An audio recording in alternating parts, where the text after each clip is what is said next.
পুলিশের ব্যারিকেড ভাঙার জন্য কিন্তু নেতৃবৃন্দরা তুমুল চেষ্টা করছে, পেশি শক্তির ব্যবহার করে কিন্তু আইন শৃঙ্খলা বাহিনীর সদস্যদের সঙ্গে পুলিশের ব্যারিকেডটি ভেঙে কিন্তু সাদিক কায়েমের মিছিলটি কিন্তু সচিবালয় অভিমুখে ধেয়ে যাচ্ছে।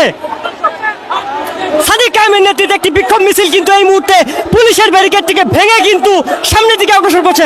পরপর দুইটি পুলিশের বাধা অতিক্রম করে সাদিক কায়েম কিন্তু মিছিল নিয়ে সামনের দিকে অগ্রসর হচ্ছে এবং আইন শৃঙ্খলা সদস্য বাহিনীরা কিন্তু মিছিলটিকে বাধা দিতে পরিপূর্ণভাবে ব্যর্থ হলো। এই মুহূর্তে ঢাবির মধুর ক্যান্টিন থেকে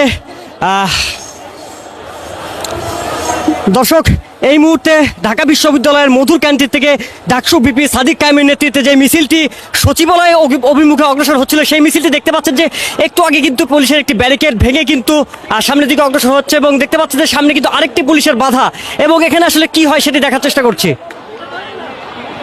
দর্শক দেখতে পাচ্ছেন পুলিশের অভিমুখে সেই মিছিলটি কিন্তু ধেয়ে আসছে এবং আইন শৃঙ্খলা বাহিনী দেখতে পাচ্ছি তারা কিন্তু সতর্ক অবস্থানে রয়েছে এবং সাদিক কায়েমের নেতৃত্বে কিন্তু সেই মিছিলটি একটু একটু করে কিন্তু আইন শৃঙ্খলা বাহিনীর দিকে এগিয়ে আসছে।